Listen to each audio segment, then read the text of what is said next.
પરો મંત્રો નાસ્તિ તાત પરમં તપઃ નાસ્તિ તાત પરમં જ્ઞાનમ નાસ્તિ તાત પરમં સુખમ. આપણું સમગ્ર વિશ્વ નાદાત્મક છે, એટલે કે સંગીતમય છે. પૃથ્વીમાં સચરાચરમાં પ્રાણીઓ, પક્ષીઓ, વનસ્પતિ અને મનુષ્યો કેમ રહી જાય, એ બધા જ સંગીતમય છે. આપણી અંદર એક લય વહી રહ્યો છે અને એ લય સમગ્ર વિશ્વને પોતાનામાં સમાવે છે. એ લયની અસર માનવના મન પર ખૂબ વધારે સરસ રીતે થતી હોય છે. અને જ્યારે બાળકના મન પર આ લયનો પ્રભાવ પડે ત્યારે એની અસર એના સમગ્ર જીવન પર પ્રભાવ પાડતી હોય છે. જ્યારે સગર્ભાવસ્થામાં માતા સંગીત સાંભળે તો બાળકના મન પર એની પ્રભાવી અસર હોય છે. તો આપણે સંગીતની કઈ કઈ અને કેવી રીતે અસર થાય તે જોઈએ. બાળક જ્યારે ગર્ભમાં હોય છે ત્યારે કલલ અને બુદબુદ અવસ્થામાં હોય છે. ત્યારે પહેલા અને બીજા માસમાં બાળકના મન પર અને શરીર પર પંચમહાભૂતના પાંચેય તત્વોની અસર રહેતી હોય છે. અને ત્યારે એને જો સંગીતમય રાખવામાં આવે તો એના શરીર અને મન પર ખૂબ સરસ અસર થતી હોય છે.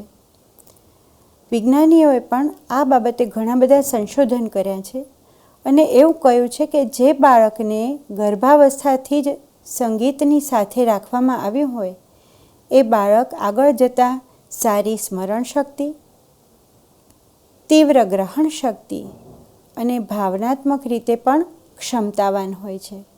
તેનો શારીરિક, માનસિક અને બૌદ્ધિક વિકાસ થાય છે અને તે અન્ય બાળકો કરતાં જુદું પડે છે. હવે આપણે માસાનુમાસ સંગીતની અસર કેવી રીતે થાય તે જોઈએ. જ્યારે બીજું ટ્રાયમેસ્ટર આવે એટલે કે ચોથો, પાંચમો અને છઠ્ઠો માસ ગર્ભવતી મહિલાને ચાલી રહ્યો હોય ત્યારે તેની અંદર પાલન પોષણ પામતું શિશુ માતાનો અવાજ અને સંગીત બંને સાંભળતું થાય છે. અને ત્યાર પછીનું જે ત્રિમાસિક છે એટલે કે 7મો, 8મો અને 9મો માસ ત્યારે એ સંગીત પર પ્રતિભાવ પણ આપે છે. એ બાળક આગળ જતાં માનસિક રીતે ગ્રહણ શક્તિ ન પામે એમાં ખોટું શું? એ તો ખૂબ સરસ રીતે જ સંગીત પામે છે અને એની ઘણી બધી અસરો બાળકમાં આગળ જતાં પણ જોવા મળે છે. બાળકને આ સમયે શું શું સંભળાવવું જોઈએ? તો એના જવાબમાં આપણે એવું કહી શકીએ કે સ્તુતિ, મંત્રો અને ભારતીય સંગીતની તમામ પરંપરાઓ એને સંભળાવવી જોઈએ. સાથે સાથે કેટલાક રાગો છે જે બાળકને અવશ્યપણે સંભળાવી શકાય. પ્રથમ માસમાં મલ્હાર, દ્વિતીય માસમાં કાનડા, બાગેશ્રી, અડાણા જેવા રાગો, હિંડોલ પણ સંભળાવી શકાય. આ સાથે સાથે ભિન્ન ષડજ, સરસ્વતી, ભૈરવી આ બધા રાગો તેને 9 માસ સુધી ક્રમાનુસાર સંભળાવવામાં આવે છે અને એનાથી એ ખૂબ સારી રીતે પંચેય તત્વોને પામે છે અને તેનો વિકાસ ગર્ભમાં જ થતો હોય છે. એવું કહેવાય છે ને કે બાળકનો મોટા ભાગનો વિકાસ એટલે કે 90% વિકાસ તેના ગર્ભમાં થતો હોય છે. ત્યારે સંગીતની સુરાવલીઓ તેના મન પર સારો પ્રભાવ પાડતી હોય છે. તો બાળકોને આ જ સમયથી સંગીતમય રાખવા જોઈએ. અને જ્યારે 9 મહિના દરમિયાન તે માતાના ઉદરમાં હોય છે ત્યારે તે માતાના અવાજથી ખૂબ પરિચિત હોય છે. આથી એ સમયમાં જો માતા હાલરડાં ગાય તો એ જન્મ પછી પણ બાળકને એ અવાજ અનુકૂળ લાગે છે, પોતાનો ખૂબ પરિચિત લાગે છે અને એને કારણે બાળક જ્યારે જન્મ લે છે ત્યારે એને એ જ અવાજ જ્યારે સાંભળે છે કે જે તેનો ચિર પરિચિત છે, એ અવાજ એને સલામતીભર્યું વાતાવરણ પૂરું પાડે છે. તેમાંથી તેને હૂંફ પણ મળે છે અને તેનો આત્મવિશ્વાસ પણ વધે છે. આથી આ સમયમાં બાળકને સંગીતમય ચોક્કસ રાખવું જોઈએ અને એની અસરો એના મન, શરીર અને સમગ્ર વ્યક્તિત્વ પર પડતી હોય છે. અને એ બાળક આગળ જતાં રાષ્ટ્રના નિર્માણમાં પણ પોતાનું યોગદાન આપતું હોય છે. આથી હું એવી જ હિમાયત કરું કે કોઈ પણ માતાએ સગર્ભાવસ્થાથી જ બાળકને સારા સંગીતનું શ્રવણ કરાવવું જોઈએ, જેનાથી એ જીવનમાં પણ સારું અને નરસું કઈ રીતે સાંભળવું એનો ખ્યાલ પામી શકે. તો ચાલો બાળકને આપણે સંગીતની સફરે લઈ જઈએ. ગર્ભાવસ્થામાં માતા અને બાળક બંને પર થઈ રહેલી સંગીતની અસર વિશે પશ્ચિમના કેટલાક વૈજ્ઞાનિકો સંશોધન કરી રહ્યા છે. તેઓનું એવું તારણ છે કે બાળક જ્યારે માતાના ગર્ભમાં છે ત્યારે અવાજ સાંભળે છે અને તેની પ્રતિક્રિયા પણ આપે છે, અને એને કારણે એની શ્રવણ શક્તિ પણ ખીલે છે. આ બાળક માતાના અવાજમાં રહેલી ભિન્નતા પારખે છે અને એને કારણે એ વિચારતું થાય છે અલગ અલગ અવાજ વિશે, અને એની વિચાર પ્રક્રિયા એને કારણે ખીલતી જાય છે. શ્રવણ શક્તિની સાથે સાથે તેનું ભાષા કૌશલ્ય પણ સંગીત દ્વારા જ ખીલે છે, કારણ કે સંગીતમાં આવતા અવાજના આરોહ અવરોહ અને શબ્દોને આધારે એ પોતાના મનમાં એક કલ્પના શક્તિ ખીલવે છે, અને જેને કારણે તેના અવાજમાં અલગ અલગ ભિન્નતાની સાથે સાથે અવાજના આરોહ અવરોહ અને શબ્દોને એ ગ્રહણ કરતા શીખે છે. આમ સંગીતની બાળકના મન, શરીર અને તમામ વ્યક્તિત્વ પર ખૂબ સરસ અને પ્રભાવી અસર થતી હોય છે. સંગીત એક દિવ્ય તત્વ છે, જેમાં જીવ માત્રને એક સૂત્રતામાં બાંધવાની અદ્ભુત શક્તિ છે. જ્યારે માતા ગર્ભાવસ્થામાં સંગીત ગાય કે સાંભળે તો બાળક પર એની ખૂબ સકારાત્મક અસરો પડતી હોય છે, કેમ કે સંગીત તો સ્વરથી ઈશ્વર સુધી પહોંચાડે છે, મનમાં સ્પંદન પણ જગાડે છે અને સંવેદના જન્માવે છે. તમે કોઈ એવી વ્યક્તિને જોઈ ખરી કે જેને સંગીત ક્યારેય ગમે જ નહીં? એવું શક્ય જ નથી. સંગીત મનુષ્યના જીવનમાં હર ક્ષણે વ્યાપ્ત છે. હાલરડાંથી લઈને જીવનના દરેક પ્રસંગોમાં સંગીત ક્યાંક ને ક્યાંક સમાયેલું છે. જ્યારે બાળક જન્મે છે ત્યારે એનું રુદન પણ જાણે સંગીતમય જ હોય છે. સંગીતમાં રહેલ લય બાળકના શ્વાસોશ્વાસમાં સમાયેલું છે. એટલે જ્યારે બાળક માતાના ગર્ભમાં હોય છે ત્યારે એક લય પ્રમાણે તે માતા સાથે તાદાત્મ્ય સાધે છે. તેના હૃદયના ધબકારા પણ એક જ લયમાં ધબકે છે. જેમ આપણા શ્વાસોચ્છ્વાસની ક્રિયામાં પણ લયબદ્ધતા જ હોય છે ને, એમ. અને આપણી ભારતીય સંસ્કૃતિમાં જેમ 4 વેદોને જ્ઞાન પ્રાપ્તિના આદિ સ્ત્રોત માન્ય છે, એ 4 વેદ ઋગ્વેદ, સામવેદ, યજુર્વેદ અને અથર્વવેદ, એમાં સામવેદ એ સંગીતનો વેદ છે. અને સંગીતના મૂળ આપણું બ્રહ્માંડ જ્યારથી સૃજિત થયું ત્યારથી થયેલું છે. અને વૈદિક જેનું મૂળ હોય એવું સંગીત મનુષ્યના, ખાસ કરીને બાળકના આત્મા સુધી પહોંચે છે. હવે જ્યારે માતા ગર્ભમાં રહેલા બાળકને સંગીત સંભળાવે છે ત્યારે જોઈએ કે બાળકમાં કયા કયા ગુણો વિકસે છે, બાળકને મનોશારીરિક રીતે કયા કયા લાભ પ્રાપ્ત થાય છે. એક તો લયબદ્ધતાને કારણે સંગીતથી એક પ્રકારની ચોકસાઈ એટલે કે શિસ્તનો ગુણ પણ વિકસે છે. એક લયબદ્ધતાને કારણે બાળક મોટું થઈને શિસ્ત પાલનનું આગ્રહી બને છે. સંગીત દ્વારા તેનામાં સંવેદના જન્મે છે. તે પ્રાણી માત્ર પ્રત્યે રાગ રાખે છે, એટલે કે પ્રાણી માત્ર પ્રત્યે ખૂબ ખુશ રહીને એમની સાથે જોડાય છે. પ્રાણીઓ પ્રત્યે અનુકંપા દાખવે છે, દયા દાખવે છે અને કરુણા જેવા ગુણો પણ તેનામાં વિકસે છે. શ્વાસોચ્છ્વાસથી સંગીતની એક લય જે જન્મે છે એ બાળકના મન પર સીધી અસર કરે છે. જેમ સંગીતમાં રહેલો ષડજ સ્વર એટલે કે સા એ 1 સેકન્ડમાં 240 જેટલા ધ્વનિ તરંગો ઉત્પન્ન કરે છે અને એનાથી શિશુના મન પર પ્રભાવી અસર થાય છે. જ્યારે ઊંડા શ્વાસ લઈને બ્રહ્મનાદ કે રણકાર કરવામાં આવે ત્યારે એનાથી શ્વાસોચ્છ્વાસની ગતિ નિયમિત બને છે.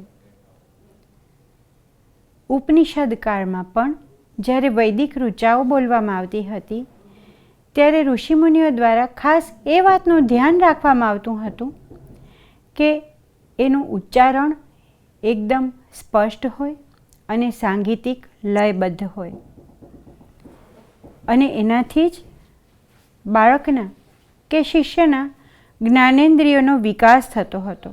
હવે આપણે એ જોઈએ કે માતાએ કઈ રીતે અને કેવા પ્રકારે સંગીત સાંભળવું જોઈએ. તો જ્યારે માતા એકદમ શાંત ચિત્ત હોય ત્યારે તેણે સૌપ્રથમ પોતાના બાળકનું ધ્યાન ધરવું જોઈએ અને મનમાં એવા વિચારો રાખવા જોઈએ કે જાણે બાળક તેની સામે જ છે અને તેનું ગીત સાંભળી રહ્યું છે. એવા ઘરના પવિત્ર અને શાંત વાતાવરણમાં માતાએ સૌપ્રથમ ઊંડા શ્વાસોચ્છ્વાસ સાથે ઓમકારનું ઉચ્ચારણ કરવું જોઈએ. એના તરંગો એ સમયે બાળકના મન પર ખૂબ સારી અસર જન્માવે છે અને બાળક પણ એ રીતે માતા સાથે ઓતપ્રોત થાય છે, ભાવાત્મક રીતે જોડાય છે. તેના મનને શાંત કરીને એના ચિત્તને માતા તરફ એકાગ્ર કરે છે. એ સમયે માતાએ એ ધ્યાન રાખવું જોઈએ કે એને ખલેલ ન પહોંચે. જો માતા ગાતી હોય તો એણે સરસ રીતે એને મનગમતું ગીત ગાવું જોઈએ. આ બધા માટે જો એક ચોક્કસ પ્રકારનો સમય રાખે તો એની ધારી અસર જન્માવી શકાય છે. સંગીતની માતા જો જાણકાર હોય તો સોનામાં સુગંધ ભળે છે. પણ ક્યારેક એવું પણ બની શકે કે માતાને ઈચ્છા હોય પણ એ સંગીતનું શિક્ષણ લઈ ન શકી હોય. તો એવા સમયે માતાએ જાણીતા ગાયક કલાકારની સાથે રહીને એનું ગીત સાંભળતા સાંભળતા એનો અભ્યાસ કરવો જોઈએ અને એ ગીતને શીખવું જોઈએ, જેનાથી એના મનમાં એ ગીત પ્રત્યે આસ્થા જન્મે છે અને એ જ્યારે ગીત ગાય છે ત્યારે પૂરેપૂરી શ્રદ્ધા અને ભાવ એ ગીતમાં ઝલકે છે. સાંજના સમયે કે રાત્રે પણ ધાર્મિક સંગીત ગાઈ શકાય. હવે આપણે જોઈએ કે માતા કયા કયા પ્રકારના ગીતો ગાઈ શકે. તો સવારના સમયમાં ભજન, સ્તુતિ કે શ્લોકો ગાવા જોઈએ. એના ઈષ્ટદેવ કે જેને તે માનતી હોય એવા આરાધ્ય દેવના ગીતો, ભજનો, ભક્તિ કાવ્યો, શ્લોકો, સ્તવનો એ પૂરેપૂરા ભાવથી ગાય તો એ ગીતમાં જે અસર છે તે તેના બાળક પર જન્મી શકે અને બાળકના મન પર એની સ્પષ્ટ છાપ પડે.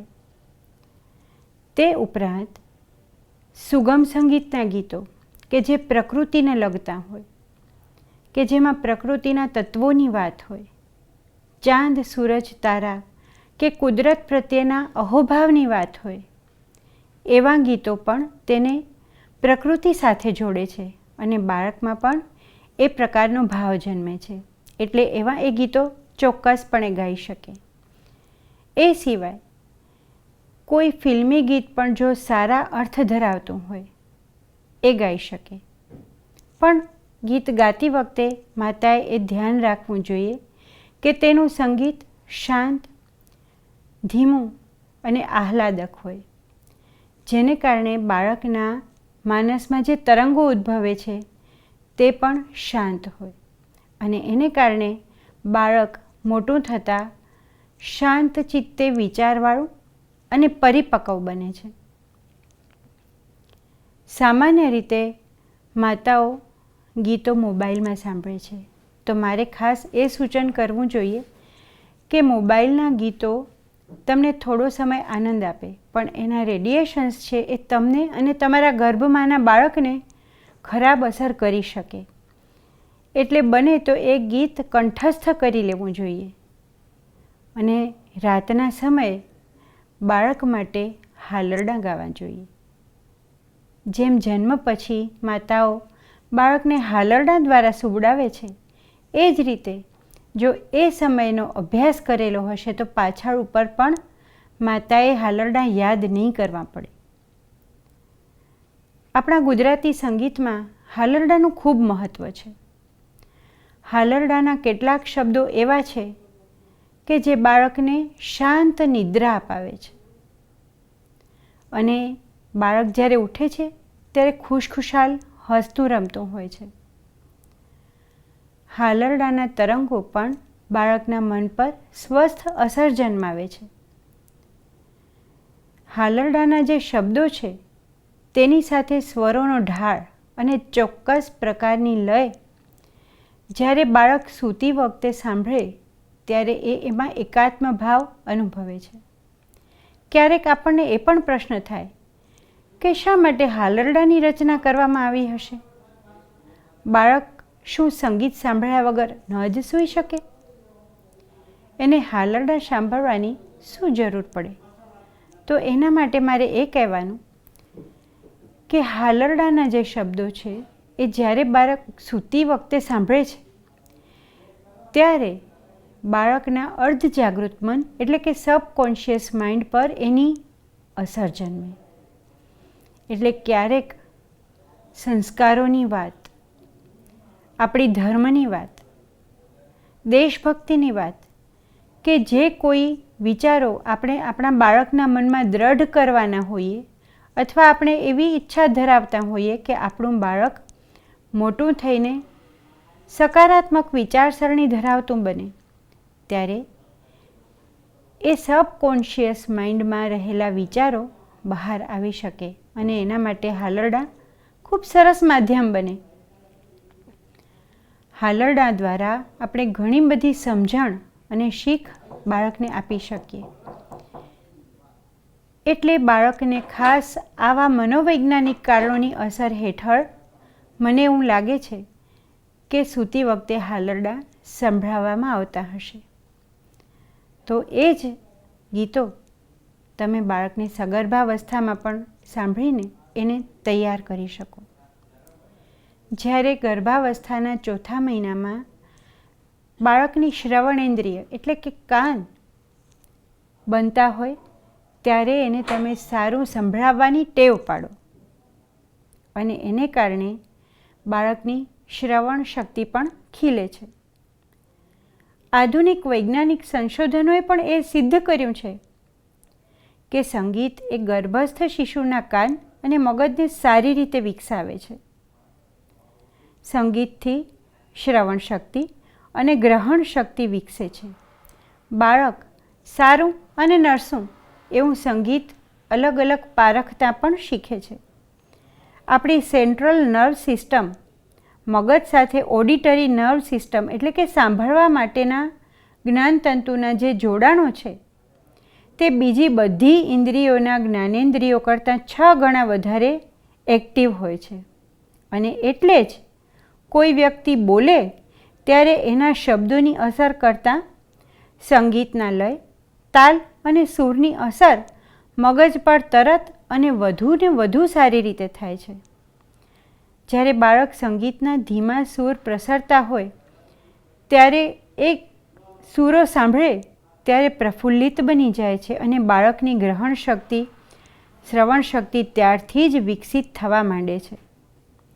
ગર્ભસ્થ શિશુને ગીત, શ્લોક, મંત્ર અને હાલરડાં સાંભળવામાં વધારે રસ રહે છે, કારણ કે એમાં ફ્રીક્વન્સીની રેન્જ એટલે કે આવૃત્તિ અને અવાજની તીવ્રતા વધારે જોવા મળે છે.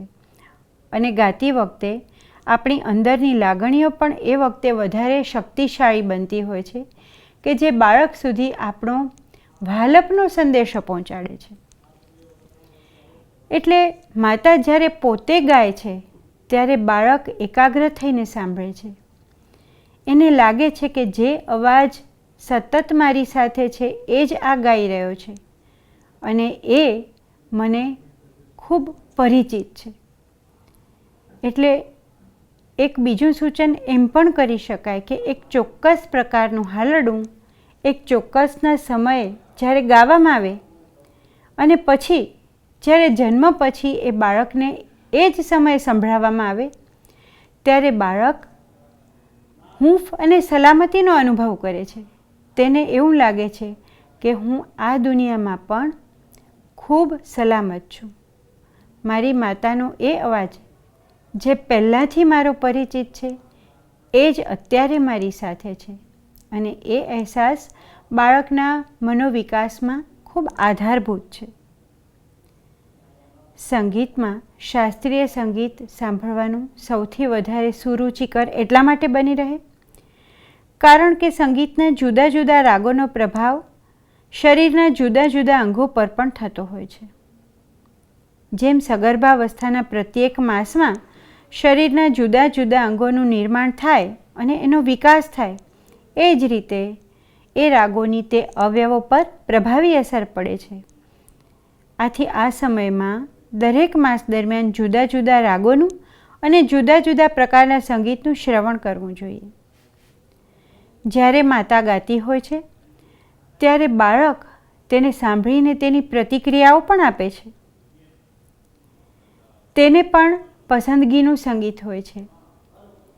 તે જ્યારે ગર્ભમાં ફરકે છે ત્યારે એની ગતિ અને એના હલનચલનની અનુભૂતિ માતાને થાય છે અને એના દ્વારા એ જાણી શકે છે કે બાળક તેના સંગીતથી કેટલું ખુશ છે. આમ ગર્ભસ્થ શિશુના સર્વાંગી વિકાસ માટે સંગીત એ ખૂબ જ ઉપયોગી સાધન બની શકે છે. આ સમયગાળામાં શિશુના અંગોની બનવાની પ્રક્રિયાને ધ્યાનમાં રાખીને વિવિધ પ્રકારના ગીતો, ભજન, ધૂન, પ્રાર્થના, દેશભક્તિ ગીત, પ્રેરણા ગીત, હાલરડા તેમજ રાગ આધારિત શાસ્ત્રીય સંગીત પણ બાળકને સંભળાવવું જોઈએ અને સાથે સાથે વેદોની ઋચાઓ, મંત્રો પણ ગાવા અને સાંભળવા જોઈએ. ભારતીય સંસ્કૃતિમાં જ્યારે રામાયણ અને મહાભારતને પણ આપણે આદિકાવ્યો તરીકે માન્યા છે, ત્યારે આ બંને કાવ્યોમાં જે મહાવિભૂતિઓનું વર્ણન આવે છે, એમના જીવન ચરિત્રોનું વર્ણન આવે છે, ત્યારે એના વર્ણન કરતા ગીતો પણ એ સમયની પ્રકૃતિને વ્યક્ત કરતા ગીતો તરીકે સંભળાવવા જોઈએ. એ સાથે બાળકને કુદરતી વાતાવરણનો પરિચય આપતા પ્રકૃતિ ગીતો પણ સંભળાવવા જોઈએ. સાથે સાથે રામચરિતમાનસ, કૃષ્ણ ગીતો, મથુરામાં રાસલીલા વર્ણવતા ગીતો, રામના બાળ સ્વરૂપનું વર્ણન કરતા ગીતો વગેરે સંભળાવવા જોઈએ. અને હળવું મનગમતું સંગીત જ્યારે લયબદ્ધ રીતે સંભળાવવામાં આવે ત્યારે એ બાળક ખૂબ ખુશ થાય છે. માત્ર ગાયન ન સંભળાવતા વાંસળી, શરણાઈ, સારંગી, તબલા જેવા વાદ્યો દ્વારા ઉત્પન્ન સંગીત પણ બાળકને ચોક્કસ પ્રમાણે સંભળાવવું જોઈએ. જેમ સંગીતથી આપણા જીવનમાં સ્વર્ગીય આનંદની પ્રાપ્તિ થાય છે, એ જ આનંદની અનુભૂતિ જ્યારે ગર્ભમાં રહેલું બાળક કરે ત્યારે એનો વિકાસ અનેક ગણો થાય છે અને એ વિકસિત બાળક આગળના સમયમાં ભારતનો મહાન નાગરિક બને એમાં કોઈ જ શંકા નથી. તો ચાલો આપણે ભારતને એક સુદૃઢ મનોબળવાળો, સુચરિત, સુસંસ્કારિત બાળક આપવા માટે કટિબદ્ધ બનીએ અને એક માતા તરીકે સંસ્કારનું સિંચન કરતા ગીતો બાળકને ચોક્કસ સંભળાવીએ. અસ્તુ.